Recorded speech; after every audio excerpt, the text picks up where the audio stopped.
Hi, Professor Anupama. I don't think there's anyone from support group. I believe we can start. I mean, Someone from support has joined, so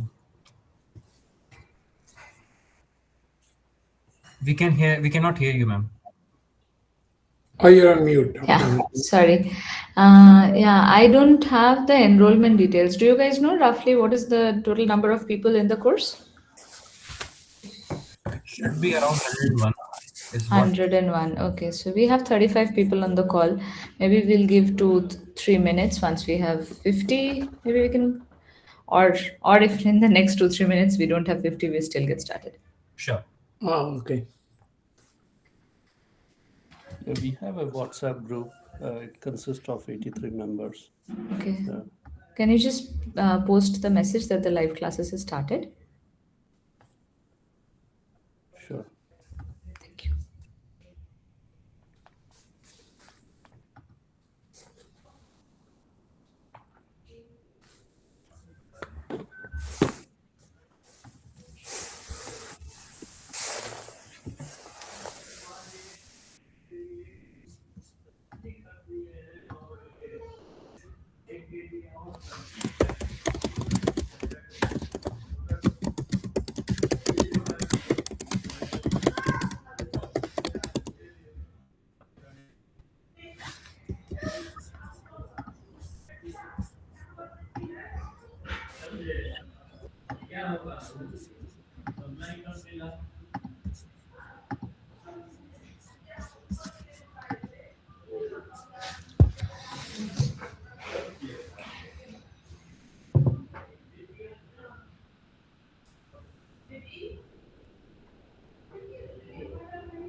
Dr. Anupama, I'm Bhaskar. Yeah. Can you hear me? Hi. Just before you start the live classes, I have a couple of questions. Can I go ahead? Yes, please go ahead. Yeah. So I saw that you are working for IBM, right? Yeah. So thank you for taking the class for us. I really appreciate it. The video recordings that were released to us on the advanced topics, saw that they were recorded in a different setting and some different assumptions have been made. But those recordings were not made for this class, right? Because we saw some people talking, and while you were going through, also there were some assumptions you made, thinking that the audience knew about some of those things. Was it right? Right, right, yes. So the prerequisite to this course was quantum information theory. So, okay, so there are some parts of this course that are taken from a recording, which is so I'm a adjunct faculty at IIT Jodhpur. There I would take two courses. In the odd semester, I teach quantum information theory, and in the even semester, I Um, teach quantum machine learning. So okay. some part of that quantum machine learning course might have been reused here. Yeah, yeah. So the assumption is the prerequisite, which is quantum information theory and classical machine learning. If these two courses have been done, then it is, preferable for those kind of people to take up quantum machine learning. Yes. We had the course one. This is the course two of this class, Mm-hmm. quantum computing. So we had quantum information theory and all. We had all the basics covered in course one. Right. That was good. And to the extent that you were talking about quantum computing and all were good. That is okay. But when Yeah. it came to machine learning, some of the concepts you started talking were a little out of reach for us because we did not know that that was a prerequisite for this course. Mm-hmm. So, So so whenever so okay, what are the kind of content that has been released so far, or what are the contents that this forum has already seen? there were four videos released for last week for this. For I mean, there was one released today also, our one that was part of the module two, and module one. It is divided into different modules. So, in module one that was released last time, it started with 4 videos. In 3 of the videos, you started talking about classical machine learning and some of the concepts there. You started very nicely, like you try to bring the intro on those things, and you had a video of Qiskit implementation of this machine learning. So those were the things. It was Okay, okay. written as Just help me understand. So, have you guys already seen variational quantum classifier, yeah. quantum neural networks, and quantum support vector machine? No, support vector version was Not yet. not there, Okay, okay, not yet, okay. and I get it. only variation learning was there. Perfect. Answer, Perfect. answer theory and I could not parameterized ones. Those are the things there, and some intro to classical machine learning was also there. Yeah, And in that a that I Qiskit remember. in the implementation side, you went through showing us how the information goes back and forth between classical and quantum machine learning in different settings. Like Hmm. those were the videos that were released to us. Yeah. Also, I So would like to add to what Bhaskar was saying. In course one, we had proper subtitles, uh, mhm, uh, the titles to the actual videos. In course two, it just says advanced machine learning. yeah, So exactly. uh, um, we had to It really So the video names you're saying, or subtitles for the the video entire names, video? Video the names? names. yeah, Okay. Yeah. Okay. it just said So, that. for example, we had, for example, within Grover search, we had Grover search algorithm, or if it Uh, was order finding and factoring, uh, we had proper titles. So, in case we can't follow, we could always refer back to a book or some material outside if we are not able to follow through something. But here it just says advanced machine learning. So it was, Okay, let me check with the NPTL team, right? mm, I will figure out what is the content and how they have named the videos. So ideally, there should be transcripts. There should be proper naming of videos, because it was there, I think, till last run. So there's no reason why it is not there this run. no, yes, Also, yes. nodes were missing. Yeah, notes were Sorry, also missing. Yep, notes sorry, were. sorry. What notes? And So, notes so, for Usually, the so my first PDFs, the ones that I write. Yes. for the core yeah. video lectures, man, there were no, there are till now no notes. For the second part, I think they provided some notes. But as far as the first part is there is no notes. Okay, And okay. this variational quantum machine learning, actually, the basics of how do you jump from classical machine learning to quantum machine learning. What are the factors that make quantum machine learning a keen approach? That That's I think I right. have covered in the very first video. And not if you can highlight today this season Yeah, session. sure. I'll do that. I'll do that. I'll go through what is the way that they have flashed it, because these were things that this has been running for last 2 years, and I know that all of this was there. So I'll check. Yeah, I just emailed the NPTL support core group. I mean, I don't see anyone from support here, and I'm just asking if there is someone. There is some I'll support find out. there. I can see Yeah, in I could see, but yeah, maybe they have started the call, started recording, and they have left. I mean, they'll yeah. not be there for 2 hours. I'll just figure out. I have just emailed them. I'll figure out. I'm not being able to log in. I've misplaced my login details maybe. So I will go in, log in, and see the way you guys see the content, so that I can understand. I'll tell them that okay, these should be the namings of the each of the videos. The transcripts and the notes are already there. I don't know why it has not yet been shared. They should be there. So they will share it with all of you. Thanks Yeah, for I bringing it up. even yeah, I even sent them an email as soon as I saw the videos and I did see their notes, but nothing was. Nobody has replied to that one. Now they sent me a link, which didn't have anything actually. So that's all. So NPTEL team, I don't know. Means you said this has been running for 2 years, and there has been some improvement, could have done some improvements and all, but I don't think they are taking any of those feedback. What sort of improvement are you expecting?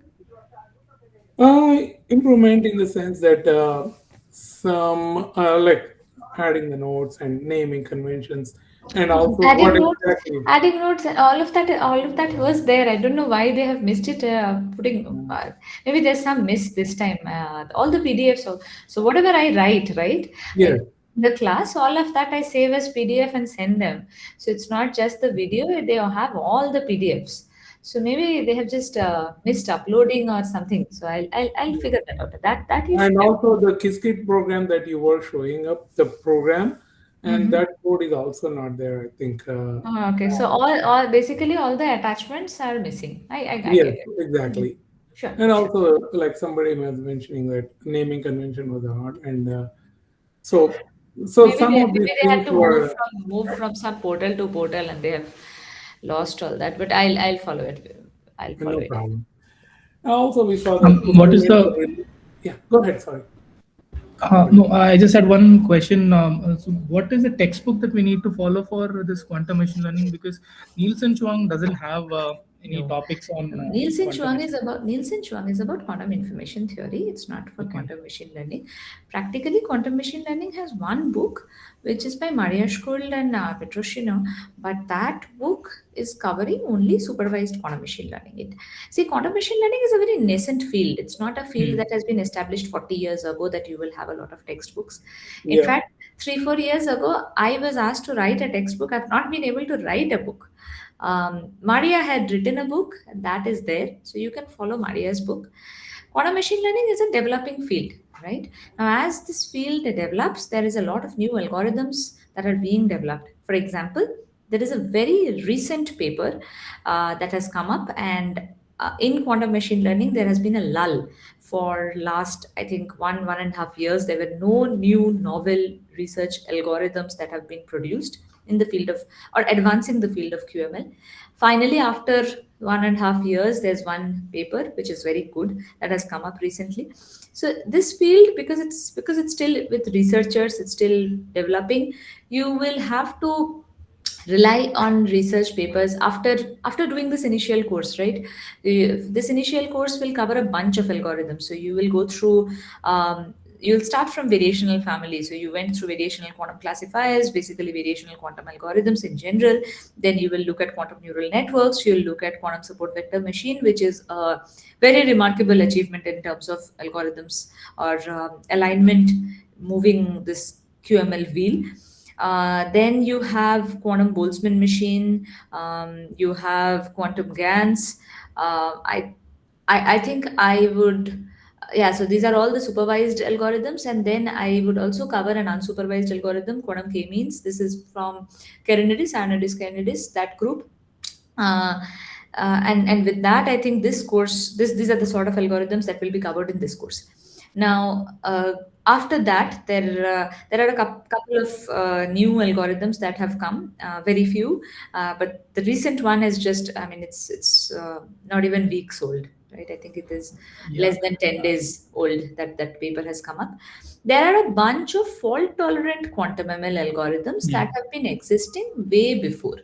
Now, those algorithms run with a bunch of assumptions. I do cover them in one of the slides in the very first lecture.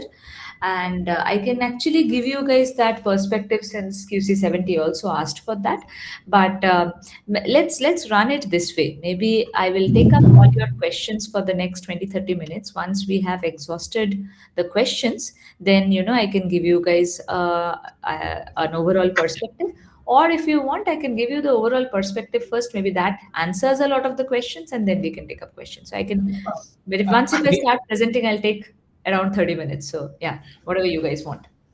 Sorry, just two follow-up questions on what you have told. Can you please paste the book's name for the quantum machine learning in the chat? It'll be easy for us to Yes. get hold of e-copy if it's available. Yes. The second question that I have is, see, in the field of machine learning, we have certain conferences like NeurIPS or CVPR, PAMI, Okay, fine, is not a conference journal, but we do have some set of those top tier conferences. So for quantum machine learning, what are the top tier conferences or the journals that we need to look at if we want to be So, ahead of that cutting edge research? so IEEE Quantum Week is a very good, it's a flagship conference for quantum computing. Okay. Apart from that, you have APS March, but APS March is very theoretical. So now in IEEE Quantum Week, there are QML tracks that are being pursued. The other conferences, for example, AAAI, 1 year they were very keen and they did a QML track. NIPS 1 year did a QML track, but that is not consistent because that does not fall under their regime. Versus I mean, in terms of conferences, IEEE, so I'll just put it here. So conferences, it would be, it's called IEEE Quantum Week. It's, I think QCE is the short form. This is the best conference. You have a couple of journals, but no special journal yet. There are some nature, so in nature also, like NPG quantum information, right? So in NPG quantum information, there are theoretical papers that are also journals. I just put the names. It's So the NPG. one that you shared recently on LinkedIn, I was following your research earlier, and I saw that one LinkedIn you had on thing It's a that nature paper. It's nature paper. Yeah, it's it was published it. in Nature Molecular Cell Biology. Yes. That's a paper where it's not algorithms paper. It is more on how can we advance in terms of single cell omics. So it is more into healthcare life sciences. So in life sciences, there is a bunch of so these are core research areas. Like you will see a lot of quantum machine learning work in high energy particle physics, right? You will see a lot Mhm. of work in, so for example, I have been working in the field of I mean, the application side of things that I look at is more into life sciences, or you can say chemistry in general. So these are chemistry or biology kind of problems where you are looking at, say, either single cell level data, right? Single cell omics Mhm. data, which is something which is the sort of frontier in healthcare life sciences going forward. You have things like genomic data, you have Yeah. transcriptomics, you have things like mRNA, right? Yeah. So you have things like protein folding. These are like very well known Yes.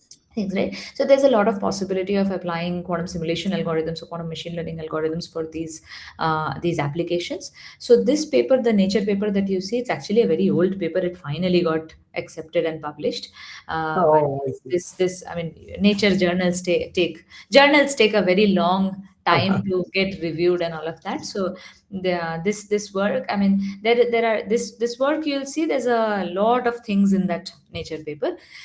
There have been excerpts. There are some subclaims in this paper which are already published in other places. Right? We have gone Oh, ahead, completed that work, that subset of work, completed, submitted, published. One of the papers is in IEEE Quantum Week also. Right? So. okay. Yeah. So then those are different. So for journals, the way you try to map it is, if you are coming with a new novel algorithm, you can look at IEEE transactions on quantum information. You can look at NPJ quantum information. You can also look at PRA, physical review A. Physical review, typically computer science people are not aware of this sort of journal. This is something that quantum people submit a lot because they come from a lot of physics background. But physical review is a very, very highly cited, very good journal. And PRA is one place where you will see a lot of these algorithmic novelty coming there. Now, if you are publishing papers in, I mean, if you're using these algorithm, making some incremental things on an algorithm, however, the major thing is on an application, then look forward to the application track, or say if it is a computer vision task, maybe look at CVPR. If it is say a simulation task, look at some other. So whichever is your application domain, look at the best conference or journal for that domain. Okay. Professor Badsha Mukherjee, I got this Xavier's book, Quantum QML Unlocked. This was recommended by one of my colleagues, Professor Dr. Chris Ferry from UTH Sydney. I know Chris. Yes. Yeah. So he recommended me this book as a part of QML star, and this is a nice one for to start off with. And the other ones that I refer is your Frank Zickert's Quantum Machine Learning, and a practical guide to quantum machine learning and quantum optimization, which covers the D-Wave and others. So these three books I refer for your course to start off with. The Sure. other one you referred is from the founder of Penny Lane, right? Maria's. Yes, Xanadu. Yes, founder of Yeah. Xanadu. Yeah. So Maria's book is very good as a textbook. Yeah, the other books also, if you're finding it very good, please do refer to the rest of the group. Put it in the chats, and I'm sure people will. If Chris is recommending it, then yeah, definitely it is interesting to read. His choice is very good. So yeah. And one more thing, since we are Chris and one of the students are a research network for us, and we build quantum inspired algorithms. And one of the papers that we published was in quantum machine learning intelligence. Mhm. Do you rank that as a good journal for publication? Yes, it is. QMI. Yes, it is a decent journal. Yeah, and quantum machine intelligence has been there for quite some time, so the rankings should be also very good. I mean, it depends on the. That's what I said. I mean, exactly what kind of work you are doing. Depending on that, you choose a journal and where to publish. So yes, of course. Thank you. Yeah, QC6. Uh, Good morning, ma'am. I mean, as part of this quantum ML optimization, so where is the field as of now today? What are the basic advancements and what is the level of practical applicability as per today in terms of optimization? And are there any good applications going ahead in this area? Can you just give us some insight on that? Okay. So allow me to cover that in the slides. I don't know whether you guys have seen the slides. Maybe you have seen the recording, but maybe the slides were not shared with you. So I will do that. I mean this I'll cover in very good detail. I'll take 20 minutes. I'll walk you guys through a set of slides, and maybe that would Thank you. help answer Yeah, this question. that would be Thank you. helpful. Are there any other questions? I'll just take up all the questions, maybe, or a couple of questions at least, and then I'll start sharing my screen. Yeah, you mentioned about quantum composer in one of those lectures. So after you're done with the slides, you can explain more what is quantum composer, and also there. I don't know. In the videos, it was not shared, but in the assignment they were talking about QML, quantum enhanced machine learning, and also concerns with using quantum machine learning with NISQ devices. So this was not there in the videos. I don't know why they have asked the questions, but anyway, support vector machines, all these things were there in the. I don't know whether you will be covering in the later chapters. They have moved these assignment questions here. We do not know, but if you can explain some of those things, that would be great. Yes, of course. Of course. Okay, so QC31, QC15, 115. Maybe I'll just take up these two questions and then yeah, I'll share. QC31, sorry, I can't hear you.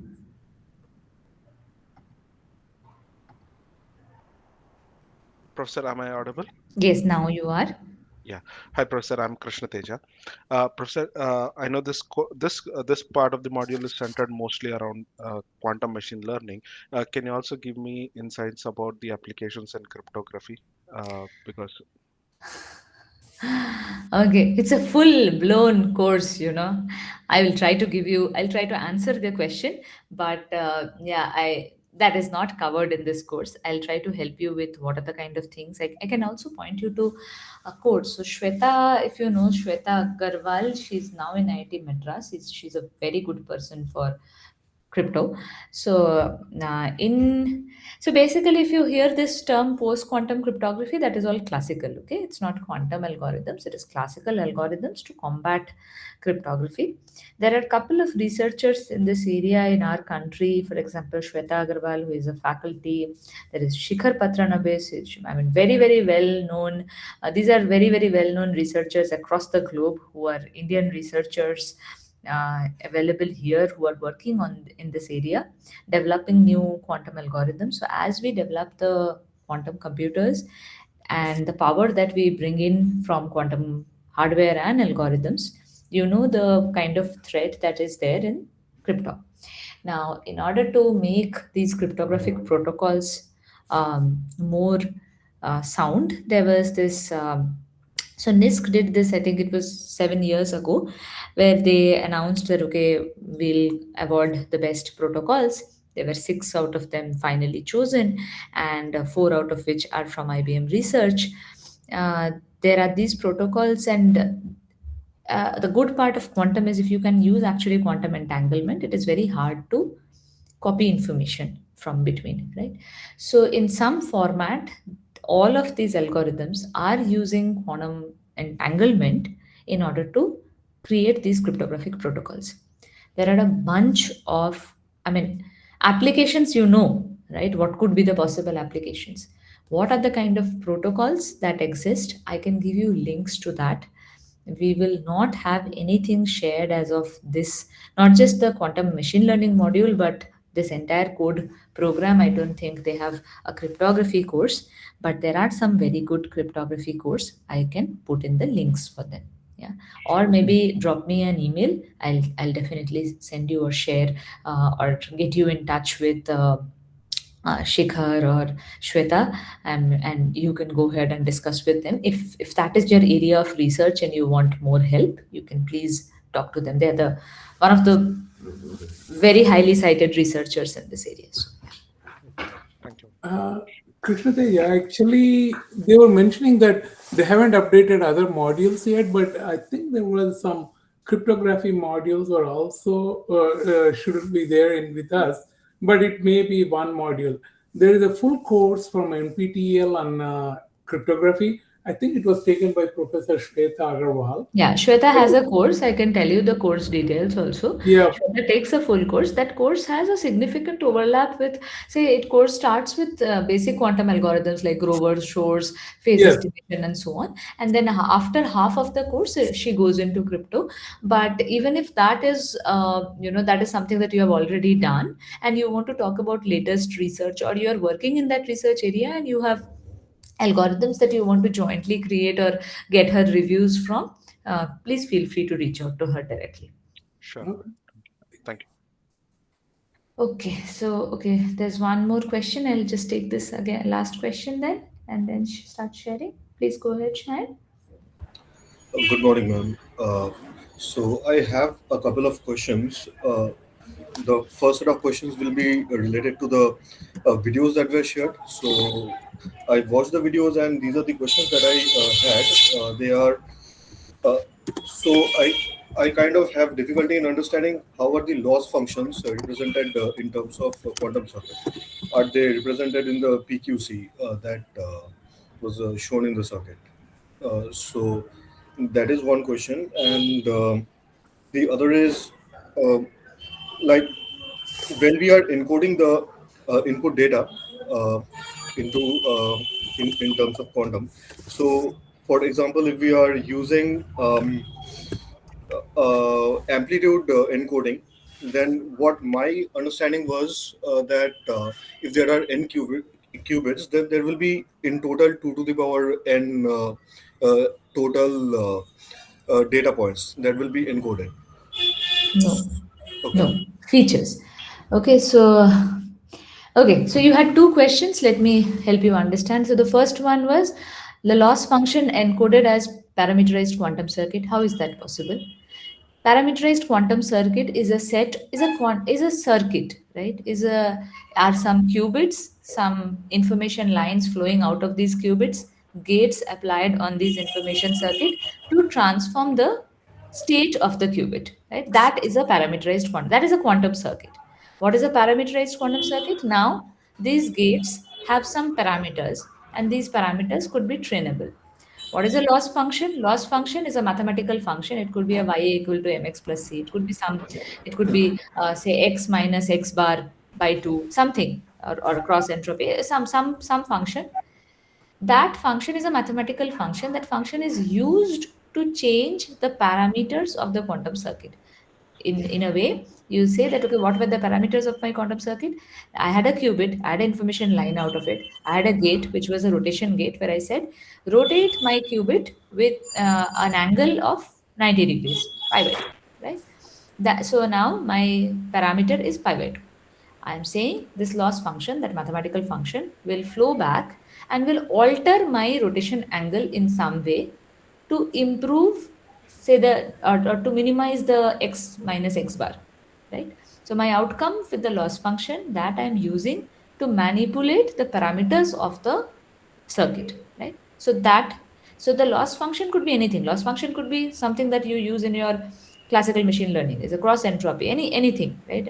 Mean error, square error, any loss function. How you change based on the loss function, how you are propagating that and changing the parameters of the quantum circuit, that is how you are training the the quantum neural network, or whatever network in question.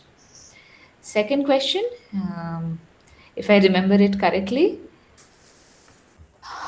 what was the second I question? mean, yeah. So, like we have, I was talking about the amplitude encoding part. Amplitude Yeah. encoding. So in amplitude encoding, basically, in any encoding, what are you trying to encode? You are trying to encode the features of the data. So let's say we have a class. Men and woman is the final label, and I have height and weight of each of us. So the features of us are height and weight, right? And the label is I am a woman, you are a man. Now, two features. I want this to be encoded in 2 qubits straight off. I just directly apply my age in 1 qubit, my height in 1 qubit, and my weight in the other qubit. Done. Now, I want to do some better way of encoding this, right? And then comes all these encoding strategies. So now you have features for a data. So if you're saying I have n qubits, you can actually encode 2 to the power n features of the data. So let's say I have 4 features. I have weight, height, age, and something. And then, those 4 features can be encoded in 2 qubits by means of amplitude encoding. It is not on the number of data points. How is the number of data points taken in? Each data point forms one circuit for certain types of algorithms, such as variational quantum algorithms. For quantum support vector machine, the algorithm works differently. Once you go through the lectures, you will realize that, okay, you're trying to create a kernel matrix there. And there you are trying, for each of the entry point in the kernel matrix, it is an inner product of 2 data points. So it is 2 quantum circuits per data point. Okay. So there are different ways for each algorithm, how many circuits will change.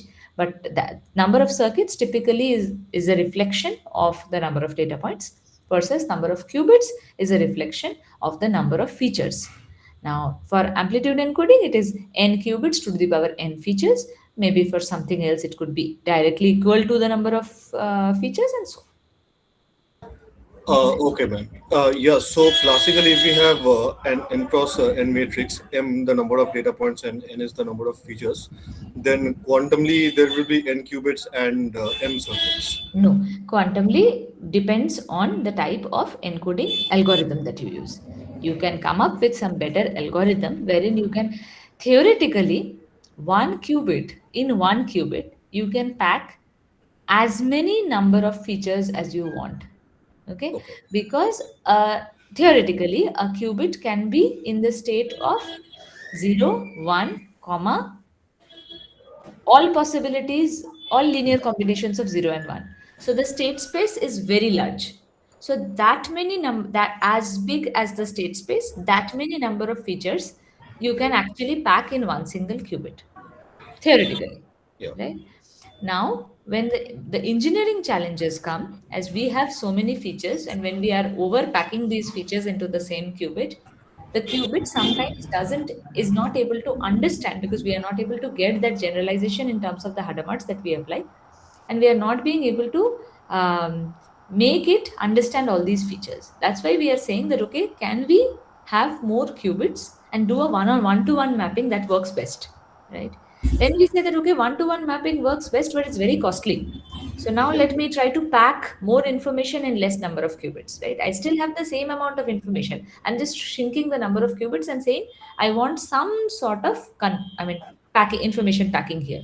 Yeah. Theoretically, information packing can be done like everything mapped to one qubit, right? But Yeah. technically, yeah. Understood, ma'am. Thank you. And one last question. So currently, I'm pursuing my MTech in data science and AI. How would you suggest that I do this course parallelly, and what kind of projects should I look into to perform so that I can have a good understanding as well as a good mileage in this quantum machine learning as well. Um, okay. Quantum machine learning, the best way to go forward. Okay, after this course, but if you do projects, right? If you do projects, you will end up with some research, and that you take up to, you know, some publication. That is the best way to prove that you have been able to do some research there, right? Um, no course today. See, there is a master's course in IIT Jodhpur, in ISC Bangalore, and IIT Madras. I think these are the only three places currently running masters. The other places are wanting to run masters. They don't have a master's in quantum computing or quantum technology as of now. For quantum machine learning itself, I would say, or in general in quantum computing, uh, the more hands-on things you have done, the more projects you have done, the more credibility you have. Put things out in open source. If you have a research paper, publish it and put it out. If you have codes, try to put it out in open source. Have your own GitHub, publish it outside. Share that with people you are looking forward to. I think that's the best way. For other quantum technologies like, say hardware, optics, um, uh, there it is harder to show credibility without doing courses. Okay. Ma'am, currently I'm doing my MTech from IIT Madras itself. So, is there any kind of cross discipline? Chances of cross discipline communication or collaboration? Yeah, so just talk to Prabha. Okay, just Okay. just just go to her office, talk to Prabha. She'll be able to help you with how you can map credits from other courses and all of that. Okay. Thank you, ma'am. That answers. Thank you. Okay, yeah, QC31.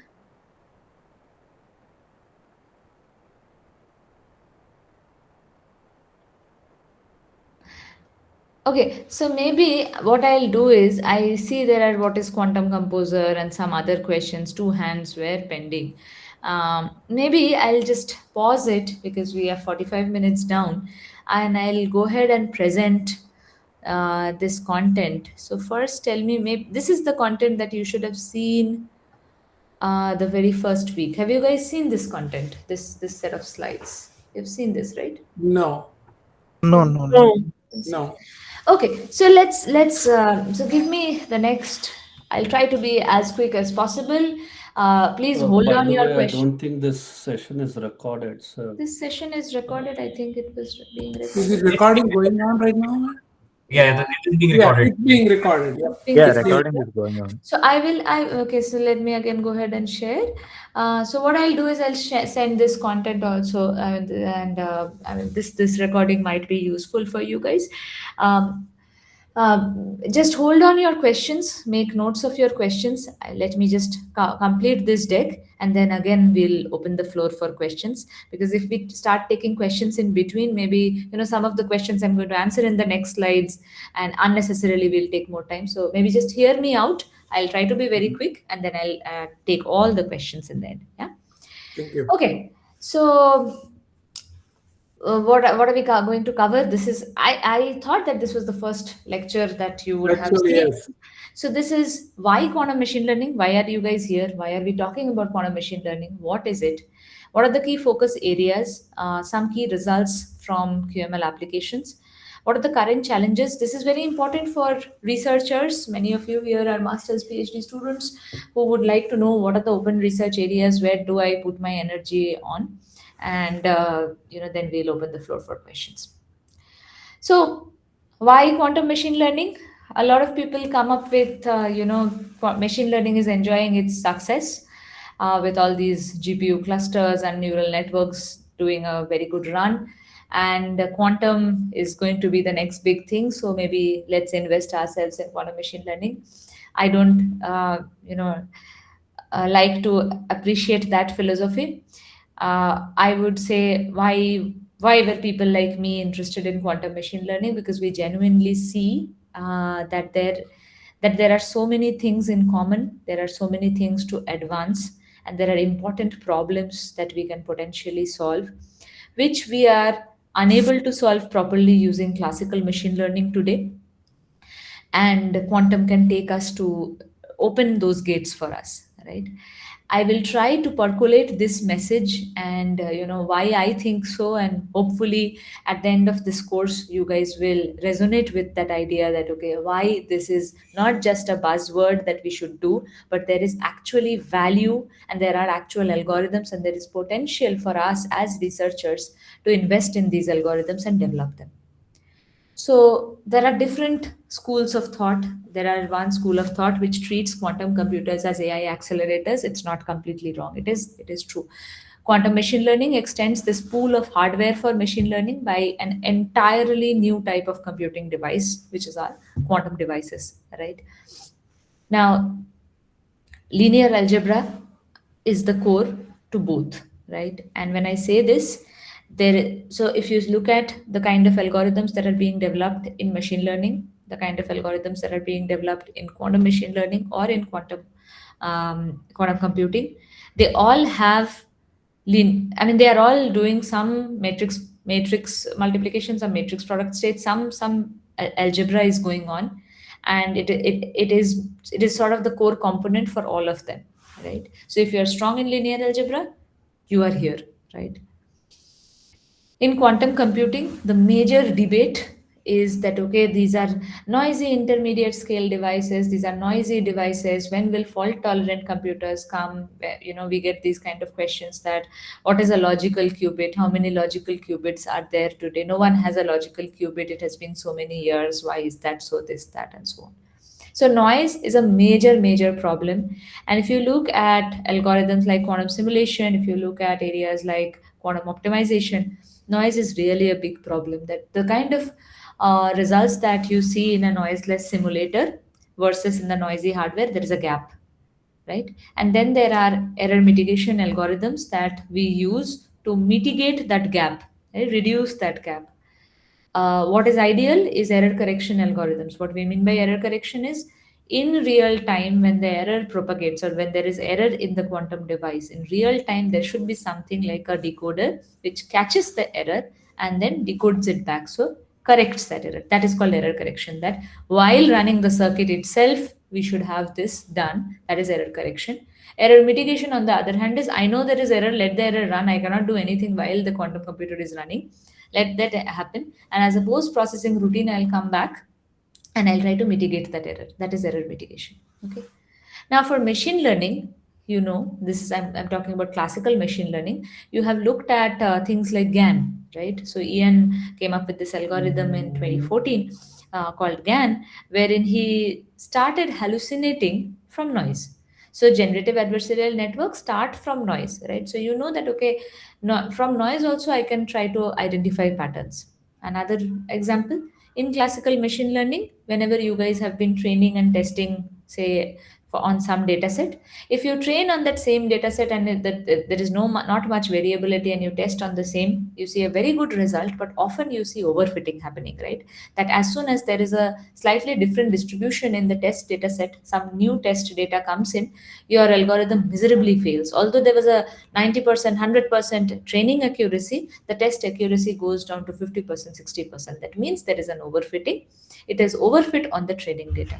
A simple way to remove overfitting, you add some noise. right? So you say that, okay, in my data, so I had like the height and weight example that we started with. So I had height and weight. Now I add some delta theta in the height and the weight as some noise factors, and then I retrain it because I have now added some noise. Now it has the capability to generalize. So machine learning actually generalizes better if there is a bit of noise in our training data.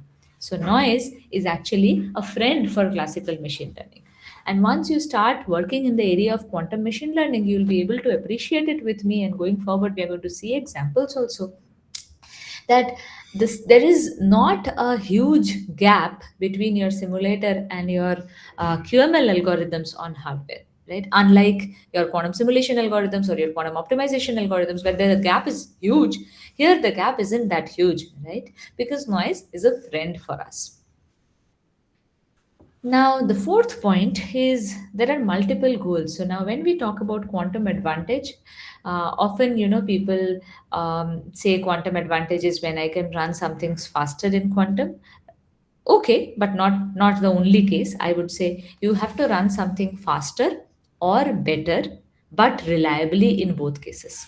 So if your quantum answers are not reliable, the quantum computer is not giving you something that you are getting every time, then no matter if it is faster or if it is better, it's not a reliable result. It's useless, right? So along with these two, you have this. And the only things is faster or better. And in terms of better, what is better is a vague definition. In machine learning, the definition is way more clearer because you have a lot of different goals. So let's say you come up with a quantum machine learning algorithm which is more explainable because these are quantum circuits, right? There is no black box here. At every point in the circuit, you can mathematically compute the state, and you can break it down and say, if someone says that, okay, I want to break your black box and ask what is the state at each point, you can say, oh, there is no black box. I can give you mathematically what is the state of my qubits at each point, right? So they are way more explainable. And let's say you have come up with an algorithm which is way more explainable than the state of art machine learning algorithm. You can prove a quantum advantage. Of course, if you can run it faster, you can prove a quantum advantage. Can you run it with higher accuracy? Then you have a quantum advantage. So there are multiple goals, and even if with one of these goals you can reliably show that, okay, I have a very reliable result that is exceeding your classical ML algorithm on one of these goals, you still have a potential to reach quantum advantage. Now we come to differential programming, which is sort of the core for say deep learning algorithms and even our quantum circuits. In fact, there have been work where people actually say that not just the quantum circuits, but maybe an entire quantum computer in terms of the control parameters, the control system involved, right? We can differentiate that and try to see how can we make it like use these control systems as just loops and say that this entire thing can be trainable. For example, can I train a quantum computer like a neural network? Like I systematically adapt the physical control parameters. It could be electromagnetic field strength or some laser frequency, laser pulse frequency. So these are the kind of things that you use to solve a problem, right? So you have a trained circuit, and then you can use that to do.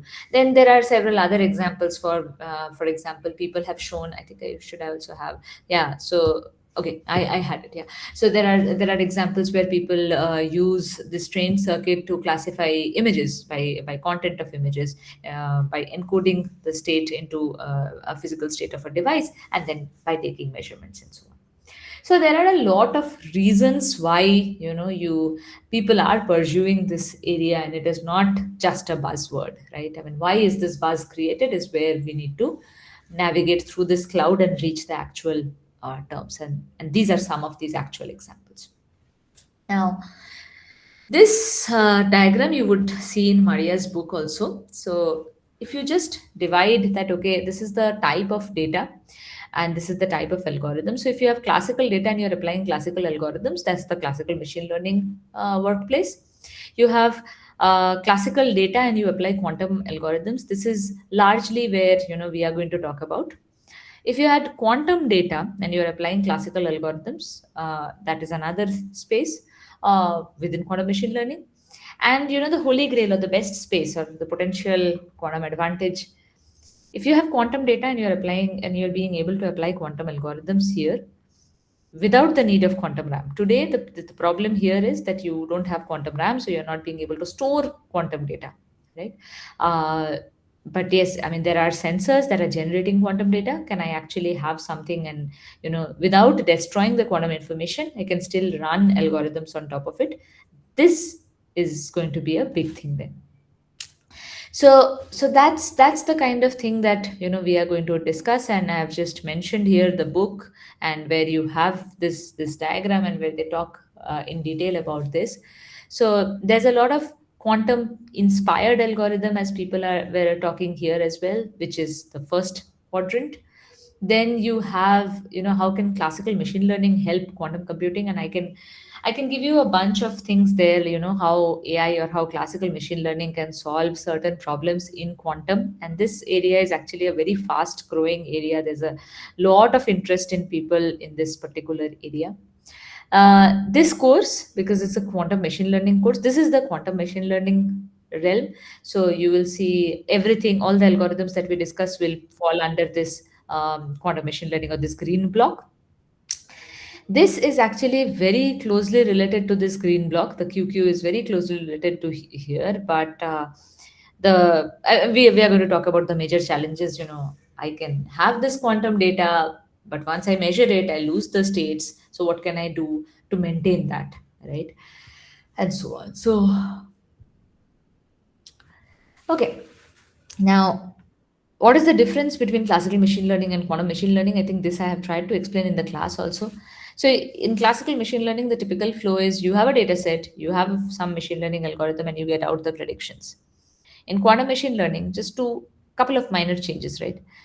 Classical data, you have to convert classical data to quantum states. That process is called encoding. And one of the questions that someone in the group asked today was around amplitude encoding. One example of encoding algorithms, right? There are several encoding algorithms we have been discussing. I think first order Polisy encoding, second order Polisy encoding, angle encoding, higher order angle encoding, amplitude encoding, and maybe some others that we have discussed in class. So these are the different encoding strategies that we have already discussed, but there are more encoding strategies. And good part is, this is an open research area. So if you are interested in working in this encoding space, if you come up with a new encoding algorithm, this could be a Nature paper, right? So this is a very, very critical piece. Often, for example, an amplitude encoding, if you actually run it on a hardware, the engineering challenge that I was mentioning back then is that it requires a number of gates to be able to do that. And when you apply so many gates, you are actually saying that, okay, there are so many 2-qubit gates, so there's noise. So noise keeps adding, and at some point, the probability of being able to recover that quantum state is less than 0.5, which is useless, right? So as soon as we start packing so many layers of gates, we lose the particular advantage that we had initially, right? So this is like a contrary thing that happens. So although the algorithm theoretically says that, okay, n to 2 to the power n, and we can make the n as small as possible, and we can still pack in more information, but in amplitude encoding, that is one of the problems, right? And there are several such problems that you will see. So if you can come up with a better encoding strategy, nothing like that is like an amazing thing to do. Of course, there's a lot more new QML algorithms to be able for us to discover. Again, a very recent area, so there's a lot more openings here. The next stage is, once you have these probability distributions from the quantum computer, so you have samples that you have sampled a lot of these samples from a quantum device, or you have calculated the probability estimates. Now you convert them to your classical prediction. Once you have converted them, you have the same output that you had from your classical ML algorithm. Now is where I'm trying to show you that, okay, how this field has developed. Some people say that this field is only 5-6 years old, and some people argue that no, this field has been existing for last 10-15 years. The reason why this argument happens between these two school of thought is, the first school of thought says that those algorithms cannot be even counted because they cannot be ever implemented. They go with such strong assumptions. And the second group says that even if they have theoretically some strong assumptions, they were theoretical algorithms that cannot be denied. So the long term, I mean, the first wave where it's very academical, very mathematical mindset algorithms that were developed, then, came up that, okay, you have to relax these math, and then, you have to come up with some heuristic settings, and so that we can run these things. Because when in 2016 the first quantum computer was available to people, so first quantum computer available to people was from IBM Quantum. It was just a 4-qubit system, but it was put out on cloud for everyone across the globe to be able to access. Then people actually got something to run on, and then people went back to 2013, 2014, took all those algorithms and wanted to run, and then realized, okay, those things cannot be run directly. So then they started relaxing the math assumptions and said that, okay, whatever can be run, let's run. And in that process, there were a bunch of algorithms that were discovered, right? Those were near-term algorithms, but they were initially they were heuristics and so on.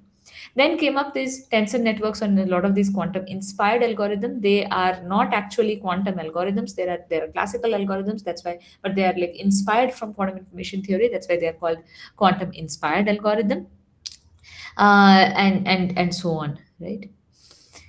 Now, current QML algorithms, and these are the kind of algorithms that you guys will go through in this module. For example, QSVM in the next lectures, quantum neural network in some form you have already seen, quantum GANs you'll see maybe in a couple of lectures, not immediately, but you will see quantum GANs. So there are a bunch of different algorithms. Quantum support vector machine is an advancement over classical support vector machine. So what are we trying to say here in a nutshell is the kind of feature space. So in classical support vector machine, we say that, okay, if I take it to a very high dimensional space, if I take my data project it to a high dimensional space where the data it can be easily discernible between, say, the two classes, quantum support vector machine says that, I can take it to even higher dimensional space where classical realm, in classical we were going to Gaussian and so on, right?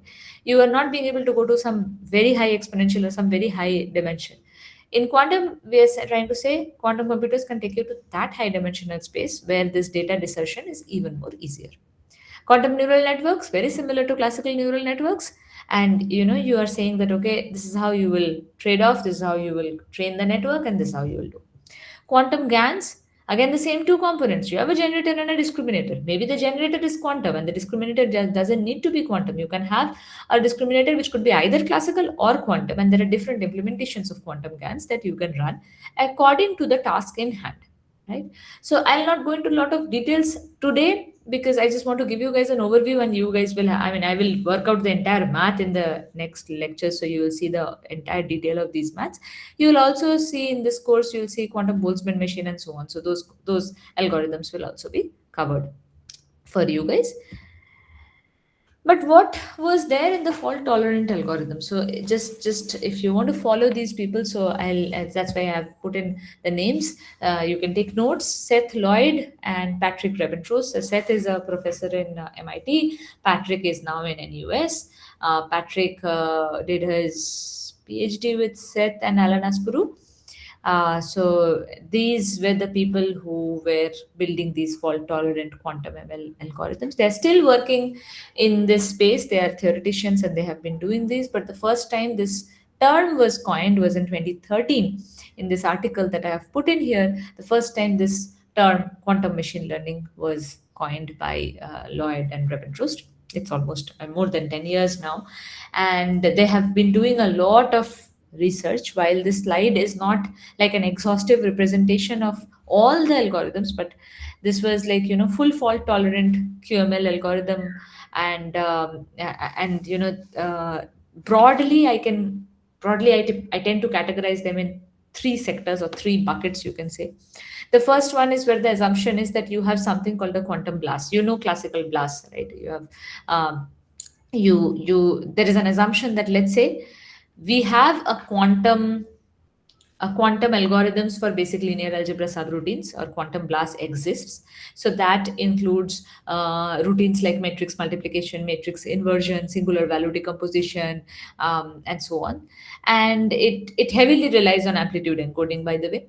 And then you say that, okay, if I had all of those, then the runtime will be some log of n into m, where n is the input dimensions and m is the training set size, right? So it is a logarithm of the input dimension into the training data size, right? So you have a logarithmic speed up in this set of algorithms.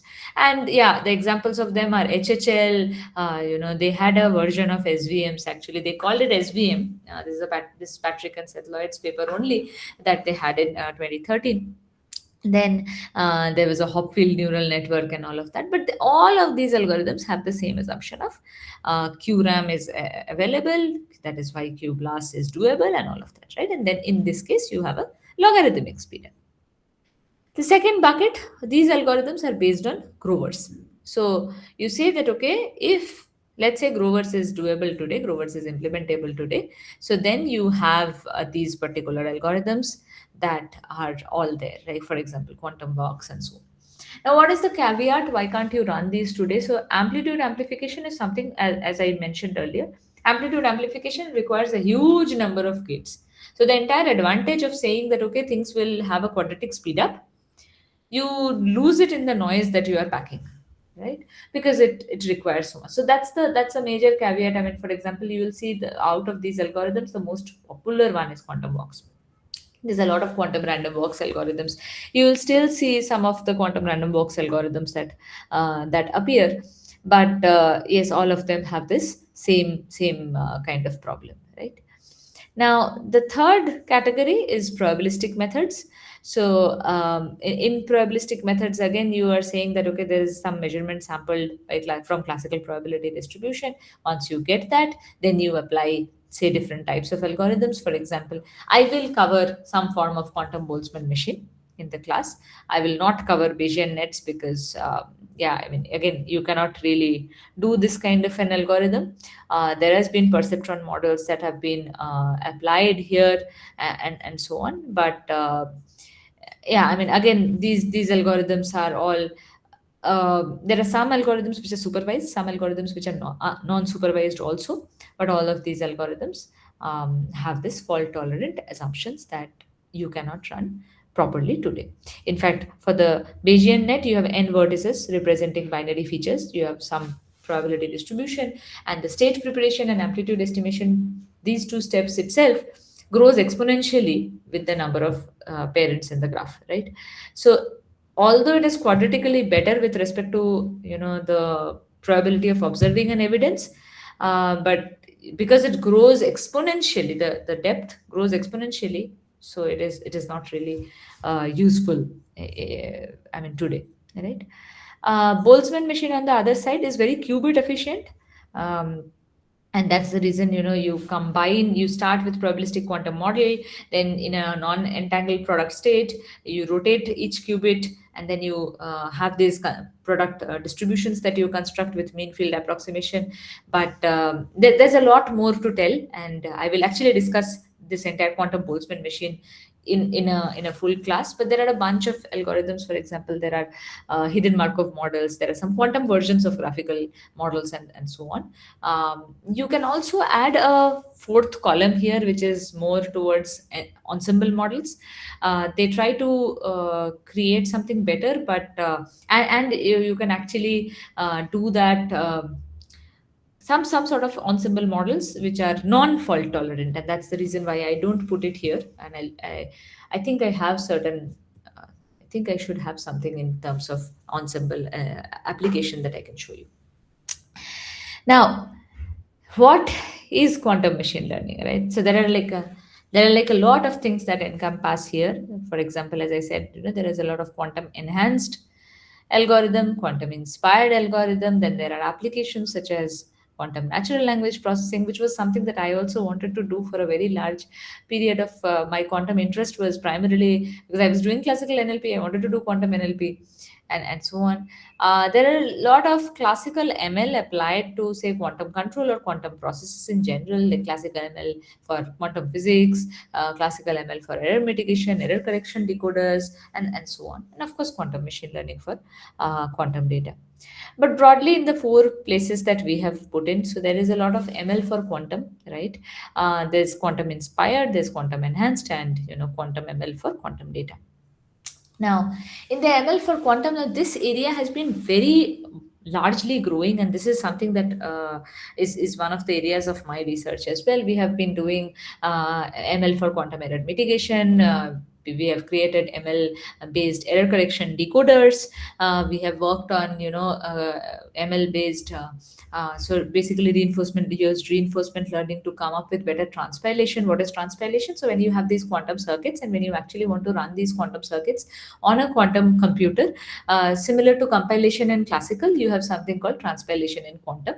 Basically, the quantum hardware is has these qubits, right? And they don't have the exact gates that you creates. For example, Hadamard gate is something that you're using in your circuit, but maybe in the when we have designed the chip, we have not been able to put a Hadamard gate, but we have used a combination of basis gates, which is equivalent to a Hadamard operation, right? So you have, when you have this user circuit, you map it down to this particular chip that you are wanting to run.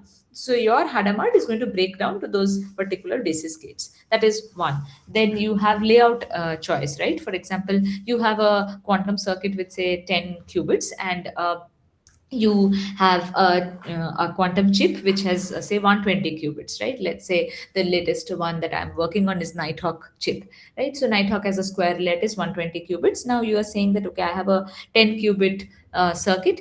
What are those 10 qubits in my 120 qubit chip which have the least noise? Because you are going to say, I want the qubits that have the least noise and that have the exact connectivity that I have put in my circuit, right? So you want that exact connectivity, you want the least noise, you don't want a lot of swap gates also, right? To get that exact connectivity in the chip, you might have to have a lot of swap, because this qubit is not connected to that qubit, right? And these two qubits are the least noisy, so I want to give you the least noisy ones, but because they were not directly connected, I have to give 3 swaps to get you that. Versus maybe there is some other set of 2 qubits for which just 1 swap can get you that, right? So I have to minimize the number of swap gates. Why? Because swap gates are 2 qubit gates, and 2 qubit gate errors are more than single qubit gate errors are so less, at least in our systems, that we don't really care.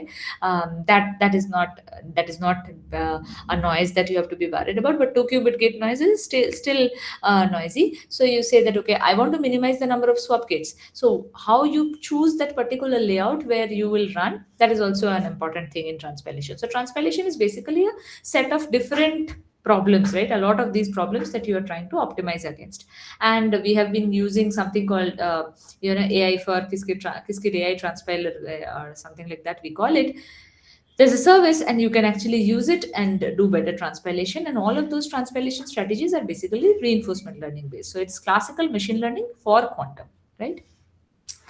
The next one is quantum inspired, and I've just put in the say some very good papers in this area of quantum inspired.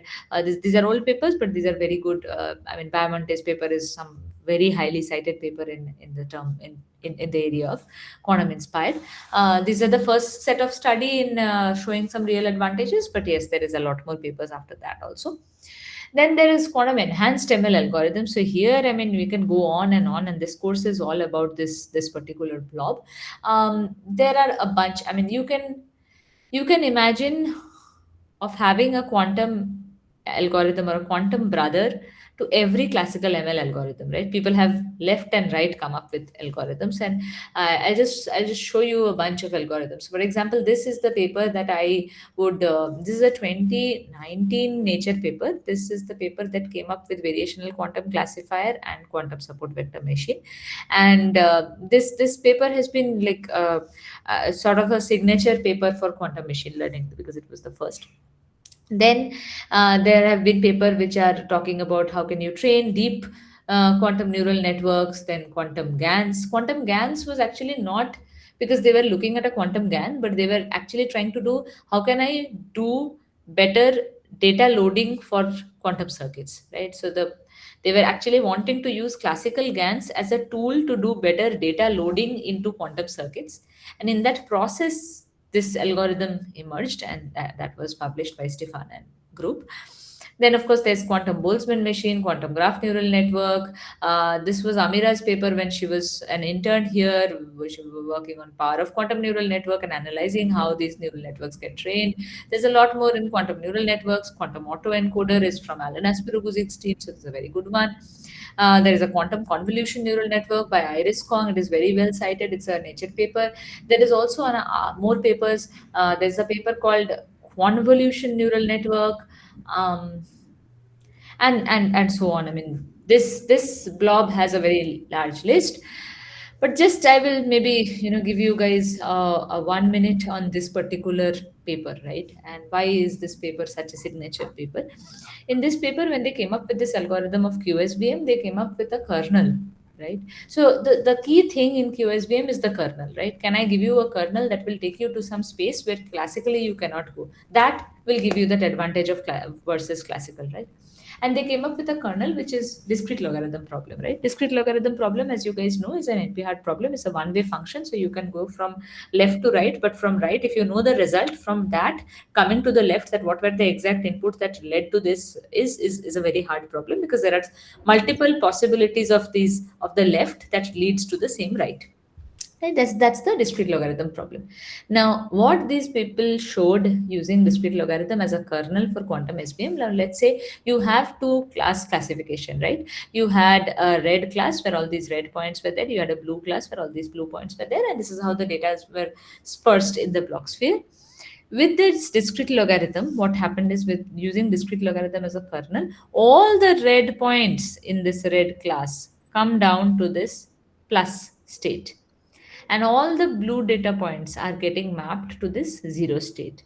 Now, if I draw a hyperplane, any hyperplane in between, right? Any hyperplane in between, I can still easily discriminate between these two classes. So there is no need for an iterative algorithm, an iterative optimizer or classical optimizer at all. I can just draw any hyperplane and still be able to tell you that, okay, everything that is in the plus state are red class, everything that is in the zero state are blue class. So that's how easy this entire classification process becomes, and that is the reason this paper is a seminal paper, and this quantum SVM algorithm became such a seminal algorithm. And what people have been doing post that is trying to find out better kernels for QSVMs, right? Because not every real data, not any real data is not like a discrete logarithm. So real data doesn't have a discrete logarithm kind of distribution. So what could be a good kernel that can be applied on real data and a similar benefit can be reaped? That's where the research forums are looking at when they talk about QSV. And the last one here, I mentioned Iris Kong's paper, right? So Kong, she actually came up with this quantum convolution neural network. This is actually talking about some quantum data in some form, but yes, it has assumptions. Most of the quantum data work that you will see has some assumptions, but yes, if we can maintain the quantum data coming from these quantum sensors and apply these algorithms on them, that is kind of the pitch perfect for this fourth blob. Now, I have a bunch of industry use cases that I'll run through very fast, just to show you guys what are the typical use cases.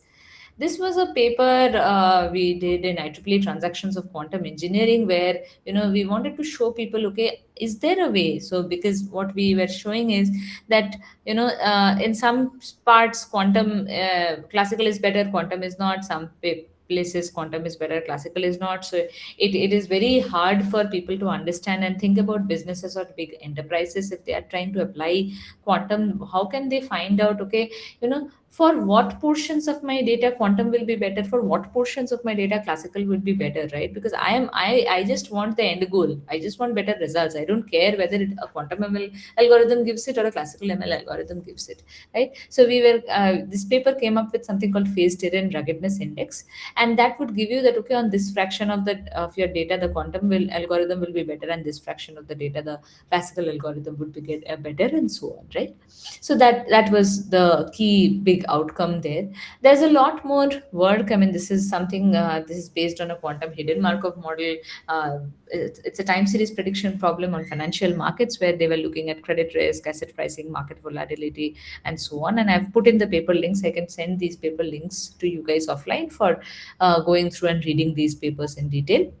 There has been a recent work, I don't think I have it, this is a Wells Fargo one, but there has been a recent work in HSBC, which is where they show a 34% increase in classification accuracy for predicting the bond price closure, right? So it does not translate to a 34% business increase. You have to understand that it is just that the model is giving you some prediction which is 34% better than the next best classical SOTA, right?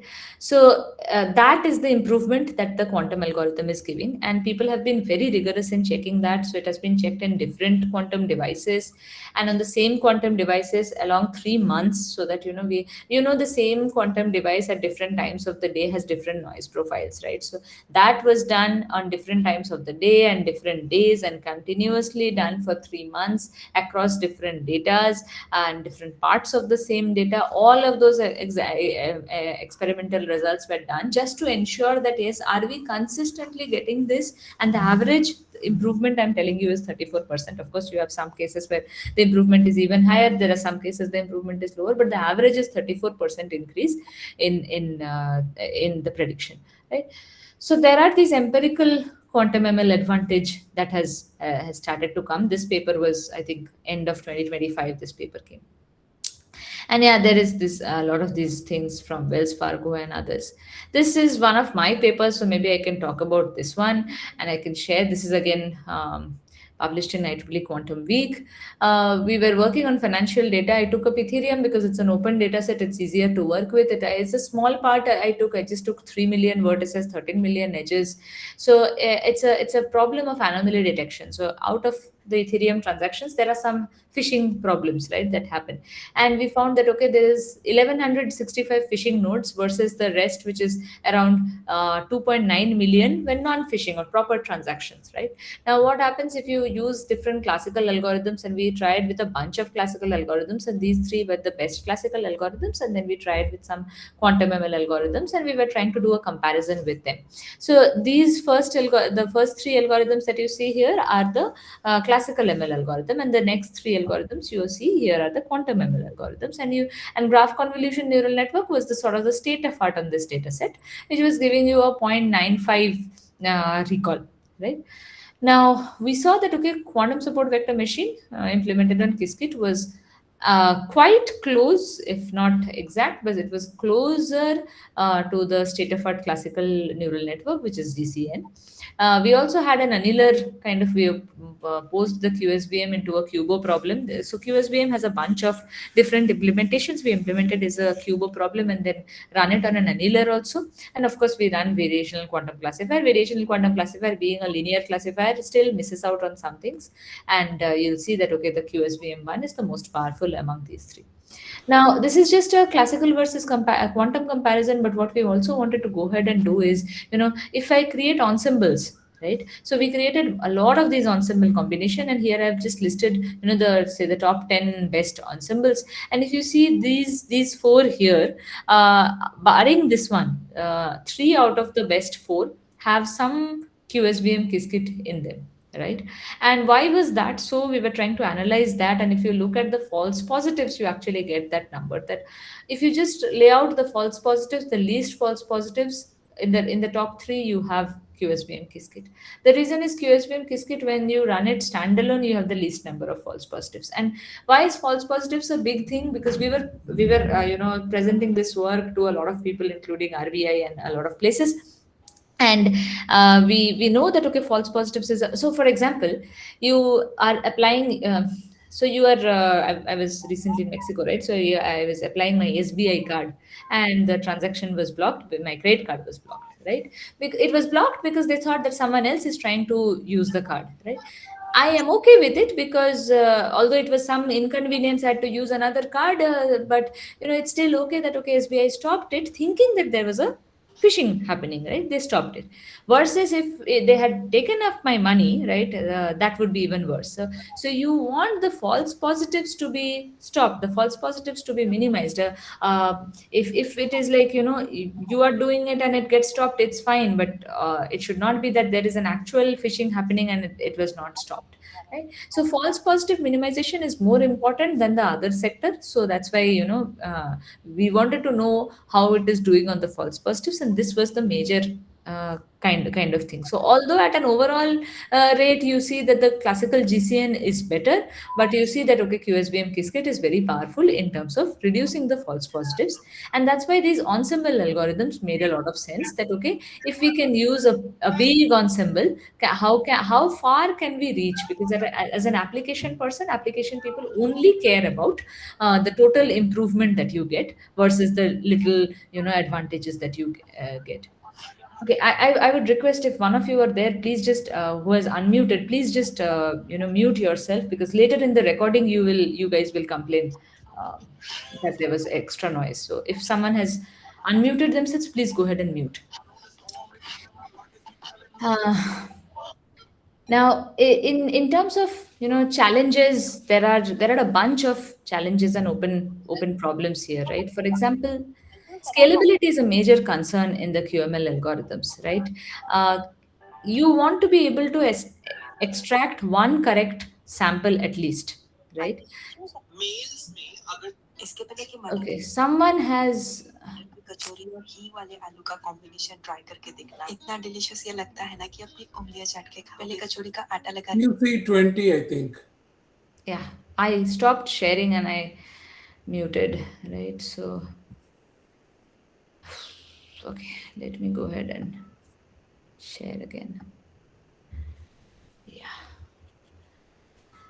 Okay, so yeah, so major challenge is QML algorithms that you have, right? They have a problem of scalability, right? As soon as so you're comparing with classical ML algorithm, which are running on millions and trillions of data sets, right? Now, as soon as you say that okay, I have million trillion data points and I want to map those million trillion data points, that means here I want to run million trillion quantum circuits. Now, running these quantum circuits, so many quantum circuits, it's going to be very, very noisy, because this quantum chip is going to degrade over time and you cannot really run so many at a time, right? Because after a certain number, you are probably going down to a probability less than 0.5, which is useless, right?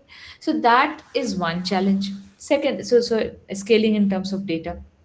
Second challenge is sampling efficiency. Now, if you are sampling bit strings, you need to ensure that the correct bit string is also there in the set of samples that you have generated.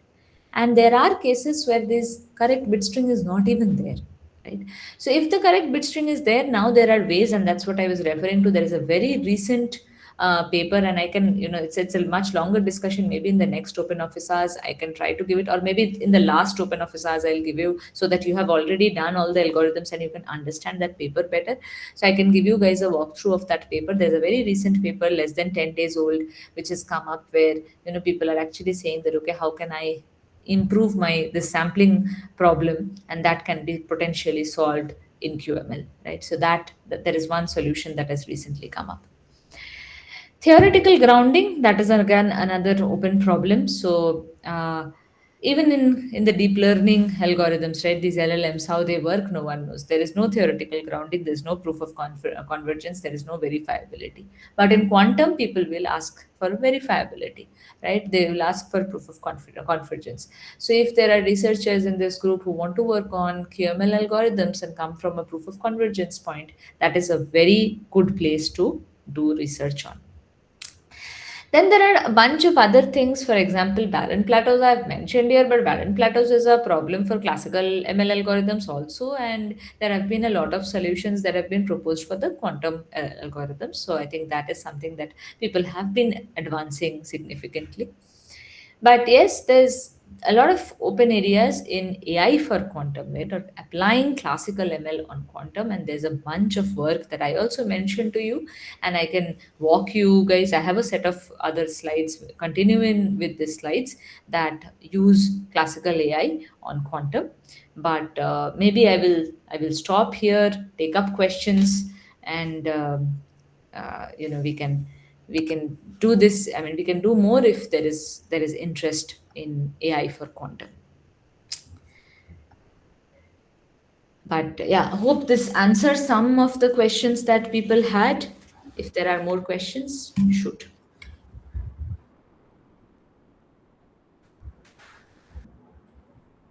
Okay. You talked about use cases in different areas, right? Is there any use case or papers with respect to automotive industry where we can use in data science, the telemetry data specifically? There is predictive maintenance, one big chunk for automotive industry. There is a lot of optimization problems, more optimization problems than machine learning problems. Optimization problems like vehicle routing, optimization problems like so EV charging stations. Um, so predictive maintenance is the only QML in automotive that I am aware of. There are a bunch of people. There's a lot of QML in energy, oil, gas, utilities sector. There is there are some very good publications from CERN and IBM. There's a lot of work in high energy particle physics. So that some QML algorithms that actually help them find new particle, right? So that work is very good. Um, yeah, there is a lot of industry kind of things that, being in the industry, we have a lot of these industry presentations that I do. For QML also, there is a lot of charts. Maybe I can cover them in one of the open office hour sessions. If more people are interested, let me know. Yeah. Yeah, QC74.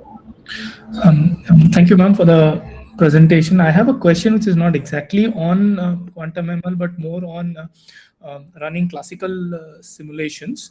So I currently work with a supply chain MNC, wherein we run a huge amount of simulations to optimize our supply chain networks and things like that. So for that, we create our own simulation using Python ground up and do it in a much classical way. So how do you think quantum can help?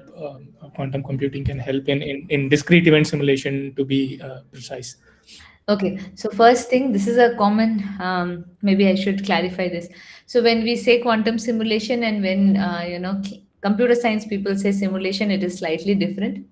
When computer science people say simulation, it is simulation of simulating these environments, simulating data sets, simulating this nature of experiments that you are mentioning. When we say quantum simulation, it is more from an Hamiltonian generation perspective, that okay, how are molecules Hamiltonian? Say this is the potential energy and kinetic energy, I have defined it in some Hamiltonian function, and how can I simulate the behavior of that molecule? It is more from a chemistry standpoint. So that is what we mean when we say quantum simulation algorithms.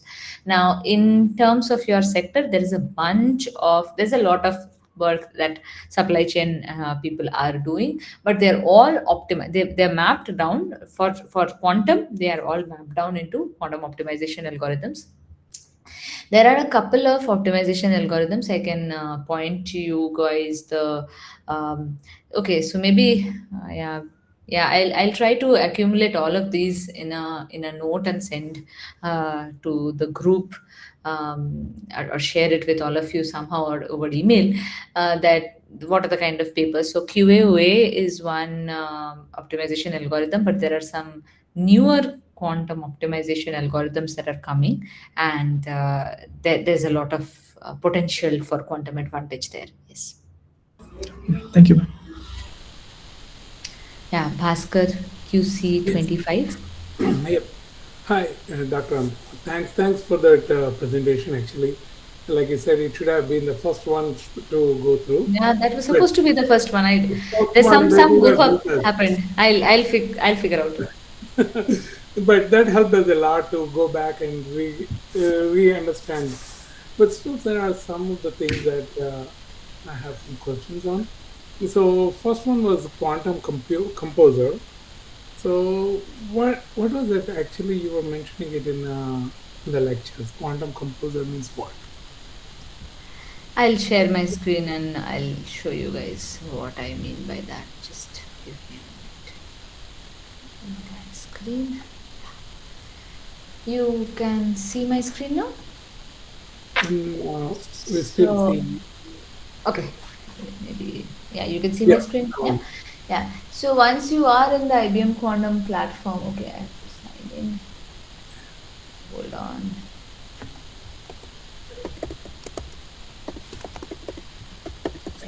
Oh, I think yeah. Just give me a moment. Just give me a moment. I have to sign in first. I know what Might it is need actually. OTP and other things.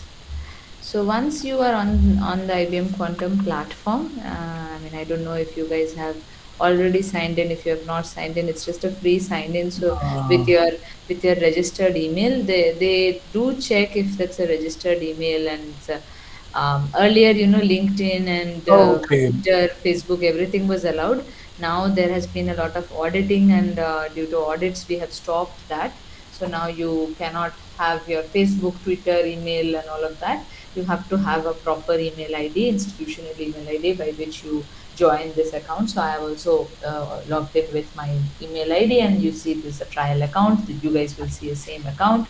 You go there, you Okay. create an instance. Once you create an instance, you can actually see a lot of content here, a lot of things here, right? So you will first see that, okay, what are your instances? You'll see, okay, what is the kind of you can create a lot of many instances as you need. Everyone has 10 minutes of 10 minutes per month of quantum computer usage for free, right? Yes. And in 10 minutes you can actually do a lot. I mean, don't worry about, okay, why is it just 10 minutes? 10 minutes is also a lot.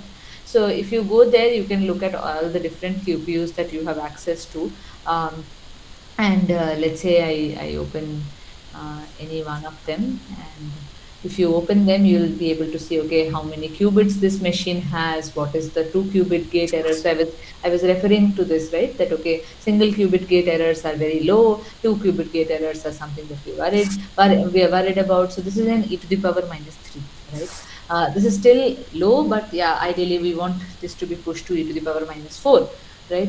And what is the basis gate? So when I said transpilation, I did mention that, okay, you don't have a Hadamard.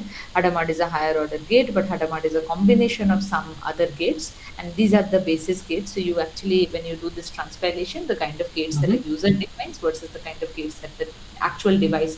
So this is what is, inked in the device, right? So you have all the details of the device, what is the processor type, everything. And each of these quantum computers are typically calibrated once in every 24 hours, right? So you will see when this device was calibrated. A lot of people, for example, error correction people, actually download this. So you can download this and get this calibration data, because they work on the calibration data to create. And there's a lot of ML work also. So people do ML based prediction on these calibration data also. So you can download, all of that is free and available. Now you see here, there is this particular qubit. This is a very noisy qubit right now, right? So other qubits are quite good. These two edges are noisy. This particular qubit is noisy. Now let's say you are trying to create a 100 qubit circuit, and you want to run this 100 qubit. You want to ensure that I don't get this qubit, these edges, and these, say, neighboring qubits, and I want to use the other, this out of this 156 qubits, I want to use 100 qubits, but I want to use some better qubits, but I don't want to have a large number of gates. I mean, sorry, the 2 qubit gates. So if you see here, this is the rotational gate error, this is the CZ gates or the control gates, which is the 2 qubit gates. 2 qubit Mhm. gate error is typically the larger gate error, and that's why you're more worried about that. So you can also see, okay, what is the number of jobs pending? So there's a 0 job, so you can go ahead and run your whatever device you want to, whatever circuits you want to run, right? Now there is another latest device, that is the Nighthawk processor, because I mentioned Nighthawk today. I think it's something I mentioned. So Nighthawk is a 120 qubit layout. It's a square lattice. It's very beautifully connected. So if you see here, it's not all to all connection, but it is like each qubit has, um, four direct connections that you see here, right? So they are connected very nicely, which is really helping you to do there is a 30% more efficiency in quantum circuit running that is possible just by changing this layout, changing this architecture. So this is the chip. This is the actual quantum chip. This is how the qubits in the chip are connected. And if you see all our previous processors, so the Heron processors are all heavy hex architecture. So this is a hexagonal architecture. This is called heavy hex architecture, and here the connectivity is still much lesser, right? Although you see that there is a 133, 156 qubits and so on. So this 156 qubits, but because of heavy hex architecture, the connectivity is lesser. Now, if you see at Miami, which is an ITOC architecture, the square lattice, the connectivity is far more dense. Now, far more dense connectivity means lesser swaps required. More connectivity means you can run bigger circuits more efficiently. So the circuit efficiency increases by 30%, which is huge, right? So that's why this is like my new favorite. But yeah. So I mean, Torino machine is again another machine which has very little noise. I mean, you can run some excellent results. You can get some excellent results if you whatever algorithms, not just quantum machine learning, whatever algorithms you're running. So this is about the quantum platform and the quantum devices. Now, if you go there, you will see something called a quantum composer. This term came with guitar playing and all of that. So Ismail Faro, who is my manager, my boss, and he is the one who wrote this entire quantum composer back in 2015. They were trying to have the quantum computer accessible to everyone over cloud, and the only people who could work on a quantum computer back then were physicists who were not good at coding. So they had to come up with something which is a graphical user interface. So if you see here you have the qubits. You click on the qubits, you can delete them. You can go ahead and you can also add qubits. You can do whatever. These are the qubits. These are the wires coming from these qubits. Basically, these are the information lines. This is exactly the same thing that you do in Qiskit via means of code. But here, the center part is called the composer. Here you have the operation, so you can just drag and drop, say a Hadamard here, and you are now creating. So here you see in the measurement probabilities, you see that now you have been able to create a superposition. Let me just simplify it for you to show you what I mean. So basically, when you have the first qubit, the qubits are initialized to 0, right? So you see that the state is 0 here, the probability is 100%, this is in state 0. And this in the Q sphere is pointing to the state 0 with a phase angle of 0. So this is like how the qubit is initialized. Now you want to put this qubit into superposition. So you apply a Hadamard, and now you see that, okay, 50% it is in state 0 and 50% it is in state 1. Here also you see the same, the size of the ball reduced to half, because 50% it's just showing the probability. The size of the ball represents the probability, and it is in state 0 and it's in state 1, right? You can also right now the phase angle is 0, but I just clicked it so that next time you can see it. Now let's say you had one more, and you have a C0 gate, and you drag and drop a C0 gate. Basically what you are trying to do, you're creating entanglement, right? You have read this in your first course. So now you are creating entanglement. So even if you are sitting here and measuring, so when the first qubit is in 0, the other qubit will be in 1. The second qubit is in, this is in 0, then the other. So if you are measuring this guy, you know what the state of the other guy is. So this is what is called entanglement. Although here you would say, oh, these qubits are neighboring qubits, you can actually make these two qubits go as far as possible, and they will still hold true. Theoretically, they will hold true even if they are poles apart, one in the North Pole and one in the South Pole. That doesn't happen. Right now, we are trying to do a quantum key distribution over, say, 100 kilometers and so on, 1,000 kilometers. China has done 1,000 kilometers. India has a few 100 kilometers demonstrations. But in NQM National Quantum Mission, the plan is, that India should be able to demonstrate across 2,000 kilometers of quantum key distribution or quantum information transfer, right? So you can just drag it. So the key thing about, and okay, one more thing is, once you do these kind of changes, you see naturally this part here gets changed, right? So it's a passing code. You can also have it as a Qiskit code. And let's say I remove this gate, you will start to see that also reflected, right? So you will see these kind of things. You add, I add, right? And you see that, okay, here it is reflecting, it became 3 qubit and so on, right? There are changes that I am doing here, and those changes are getting reflected here, right? And then you can actually go here and set up and run, and then you can choose whichever qubit you want to choose, whichever QPU you want to choose. So let's say I choose this one and I give the number of shots. What is the number of shots? That the number of times I want to run these experiments, because these are probabilistic results. So I don't want it to run once. I want to run it, say, 1000 times, 2000 times, and a large number of times, and then I will get the max count. So I'll get an averaged output. And then once I have done this, I can just go ahead and run it, right? So, okay, one measurement, I've not even put in any measurement. So yeah, I can just put in, delete this. And now you have one circuit that is, we are just demonstrating entanglement here. And you go ahead and you can just run this circuit. Once you run this circuit, oops, this is 0, right? Yeah. So I just run this circuit. It has been sent to IBM Fez. You can go ahead, go to your job details. You'll see that, okay, this is your job ID. You can copy this ID, because if it is not running, is not completed, whenever it is completed, you can go back and check it.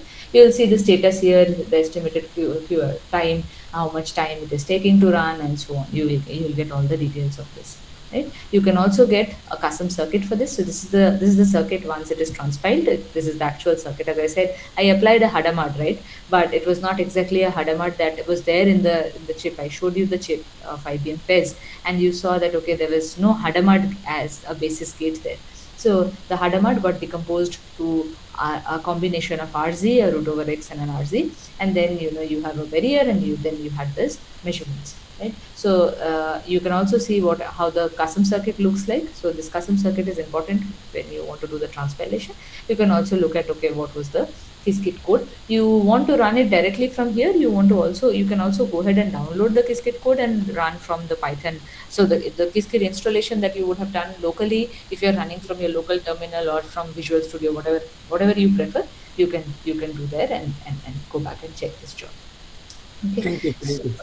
So let this guy run. I will still show you a couple of more things. So for example, you have the learning platform also here. So this is all free courses that you can go ahead and learn from. So John was a prof. He is now part of our learning team. He has been designing a bunch of courses. You can, if people have not done quantum information and you want to do, or you have done quantum information but you want to do more about, you want to do a deep dive on quantum error correction. Let's say you have a deep dive on quantum error correction. You have a deep dive on all of these sections. You also have more things on, say, quantum, how can you run utility scale quantum algorithms by, say, quantum computers in computing practice. You have, if there are chemistry people here, you can go through this course. There is machine learning. There's a lot of courses. There's all free. You can go ahead and do. In fact, there was one question in cryptography. You can go ahead and do this course. Again, this is all free, but this is for business. So this will be a more high level. This will be like a research kind of level course. But yeah, there are a bunch of courses and modules here. There's also a lot of, so for people who are faculties, you want to take these kind of modules and you want to teach in your class. There are courses, there are assignments and all of that. So you can reuse the content as you want here. Apart from this, there is a bunch of tutorials that we keep publishing. So you can go ahead and look at each of these tutorials. Two major things that I will tell you is, Qiskit functions. So you can go ahead and look at Qiskit functions. This is a way that you can also go ahead and contribute to Qiskit functions, right? So for example, Kipu is a startup.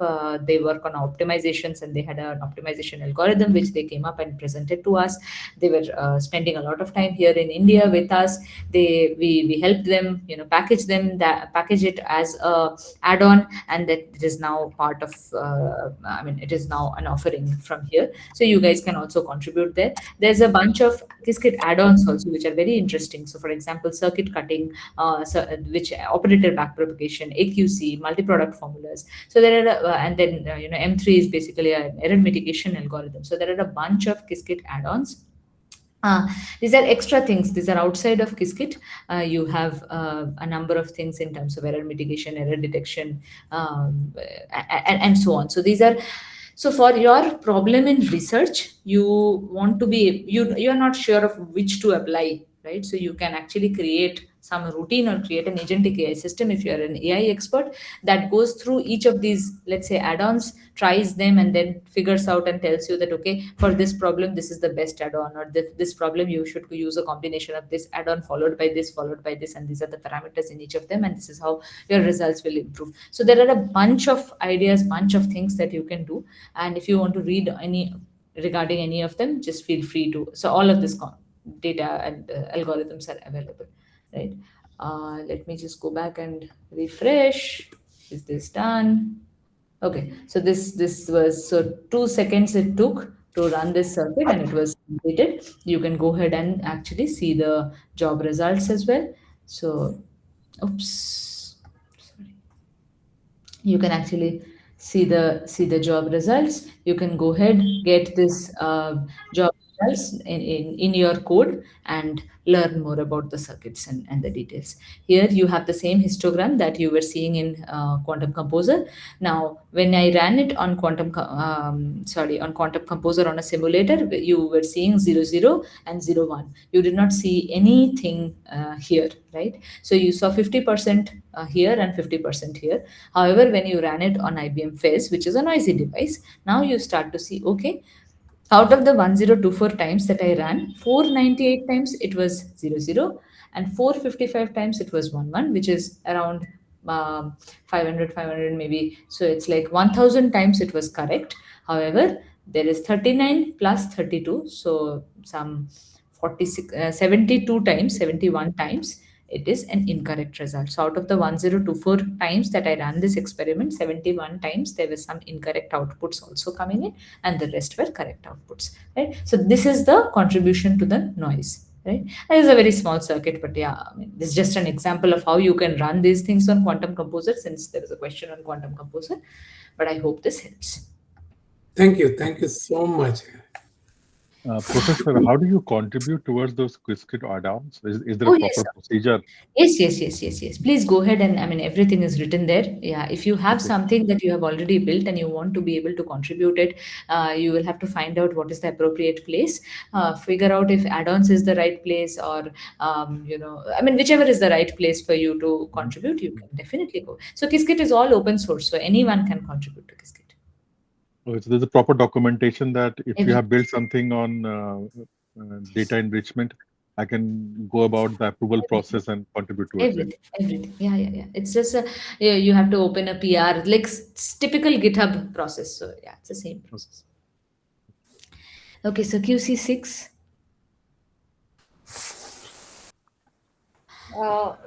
Morning, Professor. I have couple of questions. One is about energy sector. So as we were discussing earlier, you were telling there are very good advancements happening in quantum related to energy sector, right?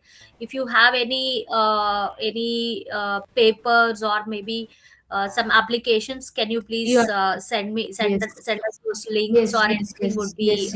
You can search up as well. So there is some joint papers by IBM and Eon. There's a lot of work happening with Eon. There's a lot of work happening with several such sectors. I'll just figure out and get back to you. Maybe what would. Okay, so maybe I should make some notes, and so I'll try to get back with all this. But yeah, Eon is one place. Exxon Mobil is another. Um, yeah, on top of my mind, I don't remember all the uh, names of people, but there are a bunch of papers that we have been publishing with you. Yeah, thanks. And other question is coming to the quantum with classical machine learning. Uh, for example, we have some quantum sensors generating the quantum data, and we wanted to apply the classical machine learning on top of it. So, is there any possibilities that are as of now happening anywhere things like that, Yeah, or there's a lot of work that is happening in classical algorithms, quantum data. That is already happening. Quantum algorithms, quantum data, not much. okay. And the third question is related to, for example, we have, does this quantum algorithms or the quantum circuits solve the problem of not having enough data? Like, for example, lot of No, they will not solve the areas. problem. They will not solve the problem of having data. They are not data generators. You can use some of these quantum circuits also as data generator, like you have been doing for classical. So data generation, synthetic data generation, that is a separate problem. What the right framing of this question could be that, okay, we know that classical machine learning algorithms are data hungry, right? These deep learning algorithms are data hungry, and they Yes. work excellent with trillions of data or petabytes of data. Yeah. However, there are quantum algorithms, and quantum algorithms actually work better in the space of low data regime. So if you have lesser data, less number of data points, higher number of data features, that is a very good example of overfitting in classical, because you have a lot of features and you have lesser number of data samples, be it classical SVM or be it an LLM, right? We know that there is a standard problem of data overfitting. That problem does not exist in quantum. So quantum Exactly. ML This is what algorithms my work question better was. with lesser data, higher number of features. However, if you have higher number of features but more data, then quantum ML algorithms today struggle because more data is a problem. So lesser data, yes, it works. It works reliably fine. But yes, higher number of data, that is the problem. Okay, so if I have, let's say, more number of features and comparatively less amount of data, Yes. if I can use a classification algorithm like any of the classification algorithm that is already available. So, is there any comparison studies that are being done? Are there any papers related There to are a that? lot of papers. There are a lot of papers. Just feel free to Okay, check out papers using quantum support vector machine. You'll get a lot sure. of people. So there are a bunch. Okay. There is a lot of work that people claim quantum advantage. If they are getting a 4% improvement, 7% improvement, 11% improvement, don't go by that as a quantum advantage. Why we say that that is not quantum advantages? Let's say I come up with a paper and I say that, okay, I am beating the classical algorithm with 11% improvement. Next day you come with a different classical algorithm and you beat me down. So that is the sort of things that are happening with the classical and quantum. It's a circle. It's a very good thing to have that, the quantum people are motivating the classical people to go ahead, and the classical people are coming, and that becomes a benchmark for the quantum people. So it's a circle. It's a utility circle that is going to come. It's going to run for some time till people are not running experiments in the realm of 100 qubits, because what you can do with 100 qubits you cannot classically do, right? Classically you cannot do things, you cannot simulate a more than 50 qubit circuit on your simulators, on your, say, the best GPU, or even Summit, or the best supercomputers, or HPC, right? So that is the realm where you start seeing quantum advantages as opposed to classical advantages. Yeah, QC34, maybe you can mute yourself. Um, QC31, uh, next question, please. okay. Yeah, can I go ahead and ask my question? Yes. Uh, so I have a more foundational question, and you partly answered just now. My question is around encoding. Right now, the classical computers say it has gigabytes amount of data. Do you, do you, how do you foundationally inject all that data into the quantum computing? As I said, encoding is not about the number of data points. Encoding is about the number of features. So even if you have gigabytes of data, it doesn't matter at your encoding level. Where it matters is that many times the number of circuits you will have to execute, right? So the engineering challenge that comes is, if I have 1 million data points, I have 1 million quantum circuits, and I want to run 1 million quantum circuits on the same chip at a stretch. The quantum circuit or the quantum chip is degrading over time, right? It is not being able to maintain itself at that 15 millikelvin. You are constantly making changes there. After a certain number of changes, it is going to degrade, and that's what we call about the coherence time of the qubit. The coherence time goes down, and then you get unreliable results. QC34, I have to mute you. So then you have these incoherent results that start coming in, right? That is the problem. It is not about the encoding and the dataset size. Encoding is the number of qubits, right? And dataset size is the number of such quantum circuits. So, so the amount of data we want to consume is directly proportional to the number of circuits that we have to Right, create. right. And there's And no shortcuts there. can I assume here the number of circuit running as an analogy of running how many times you run your generally if I compare with the classical machine learning training, right? So how many iterations that we train on a classical machine learning, No, is it similar to, or no, can you please no. elaborate on that? Yeah, no. Iterations is a separate thing. You can still have more number of iterations. In a variational quantum algorithm, I will have as many data point, as many circuits, and then I can have as many iterations as I want in my classical also, the same number of iterations I can want. So for all of those circuits, I will say that, okay, now reiterate. Because why in the variational circuits you're doing iterations? You're trying to do an optimization problem at the end. You're optimizing the hyperparameters of each of these parameterized quantum circuits. So the number of circuits is your data point. The number of iterations is same as the number of iterations. You still have number. So if you go through the variational quantum classifier lectures, you will see iteration standouts as a separate parameter. It is not. So encoding is separate. Encoding is part of the circuit, right? How you are mapping the classical data to quantum states, that is your encoding. The number of such circuits you create, that is typically your data set, but yes, you can do some smartness there. So if you see that, okay, my data set shares a lot of parameters, so for each data point I will not have a separate circuit, because the circuits, so let's say you have 4 data points, you have 4 circuits, and out of which you see that, okay, two data circuits are very similar in the parameters, say to the third decimal place or fourth decimal place, they are exactly same. You say that, okay, I will just run them as one single circuit and I will not run 2 circuits for that, right? So you can do a lot of these kind of optimizations on top of it, so that you can have a lesser number of circuits. So and a lot more you can do, but typically you will say that the number of data points is a representation of the number of circuits, and the number of iterations will stay same. It will stay the number of iterations. So your epochs in classical machine And learning, your epochs in quantum machine learning, same. And the circuit size or the number of circuit depends on the variation of the data, right?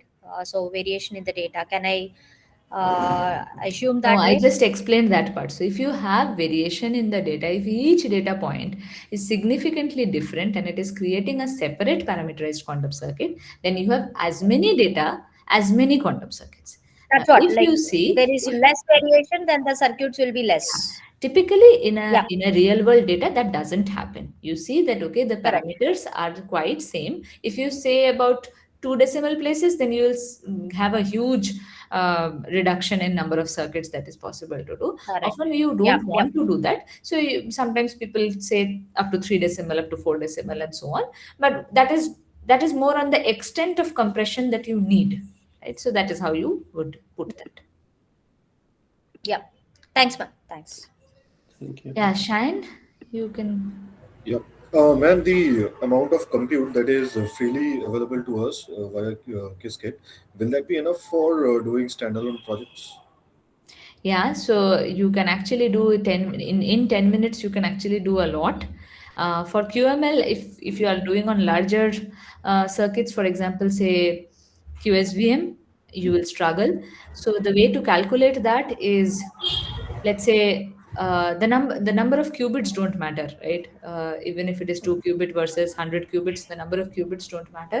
The number of data points matter. So when you will learn QSVM, you will see that, okay, in training time, so let's say your data set size is 60, trained data size is 60, and let's say test data size is 40. So number of circuits that you will run for training is 60 into 60, so 3600 plus 40 into 60 for test. Okay, so again 2400. So that means 4000, 6000. So 6000 total circuits you want to run. And even if you go with, say, 1024 shots, 1024 shots, one circuit is around I think a minute. So you can, what you can do is you can say that, okay, I will not be able to run. I have just 10 minutes and I have to urgently submit this result.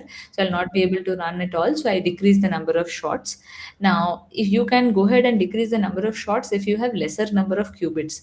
But as soon as you have more number of qubits, it is advisable to increase shots to have more reliable results, right? But let's say recently, some of my students were running, they were running 2 qubit circuits, right?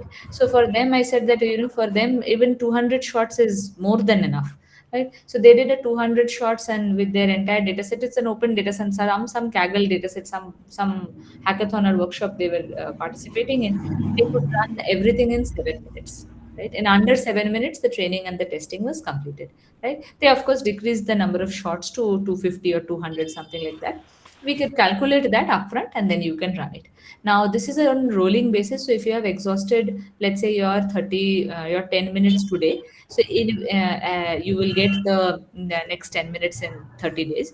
But let's say you have exhausted 3 minutes today, and the next 7 minutes you exhaust after 7 days. So the 3 minutes you will actually get back after a month. The Oh, okay. remaining 7 minutes, so it's a rolling 28 days. Understood, ma'am. Yeah. So, ma'am, is there any kind of mapping between the number of qubits and the number of shots, optimal mapping kind of thing? No, the number of qubits don't matter. The number of qubits, I mean, in terms of the processing time, the running time on the circuit, for that, the number of qubits is not a big deal. The number of shots matter. So the number of shots is basically the number of times you want to execute. So that typically increases the total circuit execution time. So I was running 1024 circuits. It took 2 seconds, right? Uh, you you double it, it is going to double the time. It will take 4 seconds, like that. Okay. Thank you, ma'am. Okay. Bhaskar? Sorry, we went over time. Is it okay if I go ahead and ask Yeah, a maybe question? one last question. Okay, thank you. Thank you for your time. So, a couple of things actually. QSVM and super dense coding. These are the two things that you will be covering in future, or No. QSBM I will be covering. Super dense coding, maybe Chandra would have already covered in the first module, or maybe he will cover. Super dense coding I will not cover. QSBM is a QML algorithm. I will cover it. oh, okay. So basically, can you give me one, like a in 1 or 2 sentences, what is super dense coding? I don't think I have heard about it. But I'll give you a. So if you go to the quantum platform, there is a full blown lecture on that. I think. oh, okay. So you will see. I think quantum. I don't know. Chandra should have done this, but so there is something about teleportation. So you will Yes, see in the teleportation same. we have gone through. Yeah. So you'll see. No, no. I'm saying. I'll just try to send you a link right away so that it's a long component, but yeah, you can modules teleportation. Yes, I got it. So this should have. I just check if it has super dense coding. It has teleportation. Um,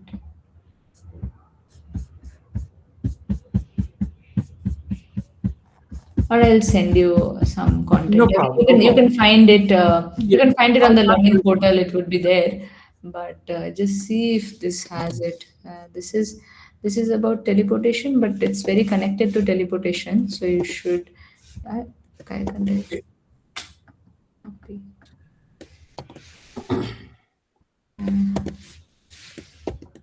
Okay. Somehow the chat doesn't work anymore. No problem. No, okay. Okay, maybe you can just go to the platform under modules. There is quantum teleportation one, and Yeah. under quantum teleportation itself, the super dense coding is there. Oh, okay. Then I'll try to go back and Navigate check out. and find it. So, one thing Good is, afternoon. Yeah, sorry, QC19. Yeah, ma'am. I just wanted to know what are some happening research areas where QML is being used to solve classical graph theory problems, ma'am? If you are aware of those. There are some quantum graph neural network works, yes, but I mean, the first two papers have a lot of assumptions. There is there is graph recurrent neural network. There are all sorts of algorithms that have been there. Okay, None okay, of them I would strongly recommend, but yes, there are algorithms that you can go through if that helps for your graph problem. So subgraph okay, okay. isomorphism, those kind of problems, yes, there are algorithms. None of them have shown any advantage yet. Oh, okay, okay. Yeah, thank you. Okay, so maybe I'll drop off, guys. But thank you for joining the session, and I'll work with the admins. I don't have a TA. I think I'll work with the admins and figure out the naming of the videos, the subtitles, transcripts of the videos, the content, the PDFs, Jupyter notebooks. All of that should be available. Yeah, this is the exact one that I was trying to paste. Thanks, Raghuveer. Okay, so yeah, so and see you all next week. Yeah, and the presentation you did also. This presentation, maybe I'll not be able to share that exact one, but I'll share all the links. I'll send. Yeah. Oh, Yeah. okay. Thank you. Thanks. Thank you.